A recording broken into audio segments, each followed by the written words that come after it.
नमस्ते दोस्तों, prime live में आपका स्वागत है। आज के इस वीडियो में मैं आपको 2012 की एक मुंबई में हुई घटना के बारे में बताऊंगा। यह कोई आम घटना नहीं बल्कि बहुत ही हाई प्रोफाइल घटना में जाना जाता है। आप सब ने भी इसके बारे में सुन रखा होगा। आप सब सीना बोरा केस के बारे में ज़रूर सुना होगा। अगर इस केस के बारे में जानना चाहते हैं तो वीडियो में बने रहें। सवाल उठता है कि मैं 2012 में घटित घटना को आज क्यों सुना रहा हूँ। तो जवाब यह है कि सीना बोरा हत्या के मुख्य आरोपी सीना बोरा की मां इंद्राणी मुखर्जी को जो जेल में बंद थी, उसको आज सुप्रीम कोर्ट ने जमानत दे दी है। वह लगभग 7 साल से मुंबई की जेल में बंद है। आज से लगभग 10 साल पहले 2012 में सीना बोरा की हत्या की गई थी और यह हत्या पूरे देश को झकझोर कर रख दिया था। इंद्राणी मुखर्जी अपनी ही बेटी सीना बोरा हत्याकांड के मुख्य आरोपी है। शीर्ष कोर्ट ने 6 साल से अधिक समय जेल में रहने के आधार पर इसे जमानत का आदेश दे दिया है। तो अब चलिए आपको बताते हैं इस पूरे घटना का घटनाक्रम, कब कैसे सीना बोरा की हत्या अपनी ही मां के द्वारा किया गया था।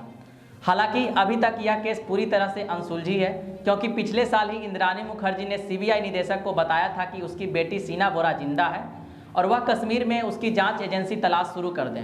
कहानी की शुरुआत होती है इंदिरा मुखर्जी से, जो कि एक मिडिल क्लास फैमिली से बिलोंग करती है। इसकी कहानी में काफ़ी ट्विस्ट है, क्योंकि आप किसी लड़की के कितने पति होने पर विश्वास कर सकते हैं।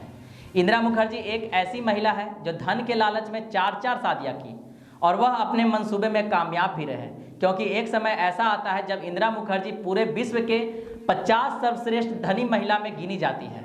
शुरुआत में इंदिरा मुखर्जी को अपने ही पैतृक जगह असम में ही एक लड़के से प्यार करती है और उसके साथ 3 साल बिना शादी किए लिव इन में रहती है और इस लड़के से इंदिरा मुखर्जी को 2 संतान होती है, एक सीना बोरा और दूसरा मिखाइल बोरा।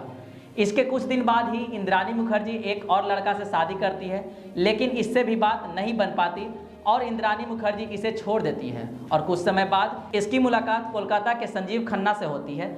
मुलाकात धीरे धीरे प्यार में बदल जाता है और इंद्राणी मुखर्जी संजीव खन्ना से शादी कर लेती है। शादी करने के कुछ महीने बाद इंद्राणी और संजीव खन्ना से एक बेटी विधि होती है। फिर इंद्राणी कुछ समय बाद मुंबई चली जाती है और वहां पीटर मुखर्जी की कंपनी में एचआर के तौर पर काम करती है। पीटर मुखर्जी वही है जो स्टार इंडिया जैसे नामी कंपनी के मालिक हैं। यहाँ इंद्राणी काम करती है और धीरे धीरे पीटर मुखर्जी से मेल मिलाप बढ़ जाता है। मेल मिलाप बढ़ते बढ़ते प्यार में बदल जाता है और 46 वर्षीय पीटर मुखर्जी 30 वर्षीय इंद्राणी मुखर्जी की शादी हो जाती है। पीटर मुखर्जी की एक शादी पहले हुई होती है और इनसे 2 बेटे राहुल मुखर्जी और रॉबिन मुखर्जी होते हैं। सीना बोरा भी कुछ दिन के बाद मुंबई पहुंच जाती है और इसकी मुलाकात राहुल मुखर्जी से होती है और यह मुलाकात कब प्यार में बदल जाती है पता नहीं। इंद्राणी मुखर्जी अपनी बेटी सीना बोरा को पीटर मुखर्जी से मिलवाती है और पीटर मुखर्जी से झूठ बोलती है कि सीना मेरी बहन है। इस कायदे से देखा जाए तो राहुल मुखर्जी और सीना बोरा एक दूसरे की सौतेली बहन होती है, लेकिन राहुल मुखर्जी को यह पता न था कि सीना मेरी बहन है और वह उसे सौतेली माँ की बहन के रूप में प्यार करता है।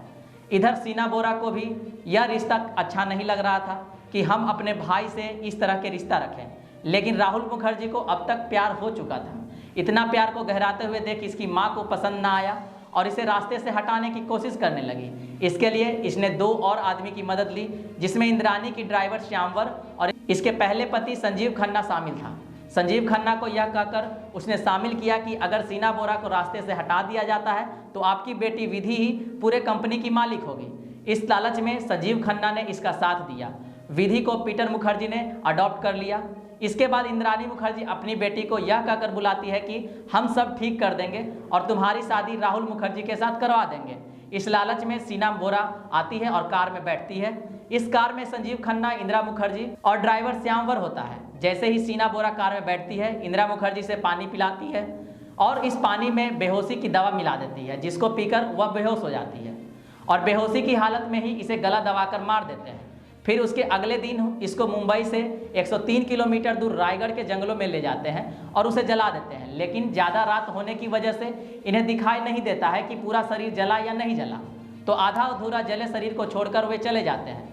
कुछ दिन बाद जला शरीर पुलिस को मिलती है, लेकिन उस समय पुलिस इसकी जांच नहीं करती है, क्योंकि उस समय इसके खिलाफ कोई रिपोर्ट नहीं लिखाई गई थी। 3-4 साल बीतने के बाद मुंबई के कमिश्नर राकेश मारिया को एक अनजान फोन जाता है, जिसमें यह बताया जाता है कि सीना बोरा काफ़ी साल से गायब है, इसकी तफ्तीश कीजिए।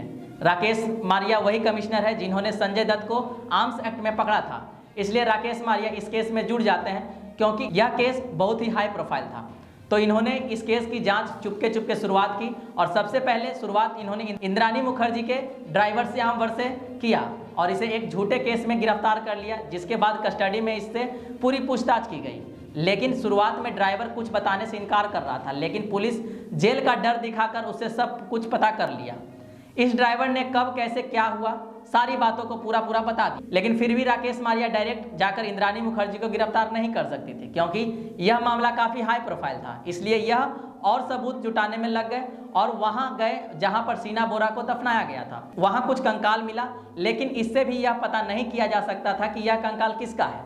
मामले की जांच और ज्यादा तेज हो गई। इसके बाद सबूत मिला और सबूत मिलने के बाद इंद्राणी मुखर्जी के ड्राइवर श्याम वर को गिरफ्तार किया गया और जेल भेजा गया।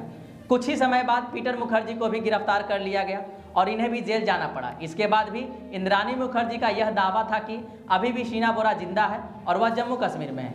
यह कहानी यहीं पर समाप्त होती है। कहानी आपको कैसी लगी कमेंट बॉक्स में जरूर बताएं। मिलते हैं आपसे अगली वीडियो में। वीडियो अगर पसंद आई हो तो लाइक शेयर सब्सक्राइब करना ना भूलें। वीडियो में अब तक बने रहने के लिए धन्यवाद।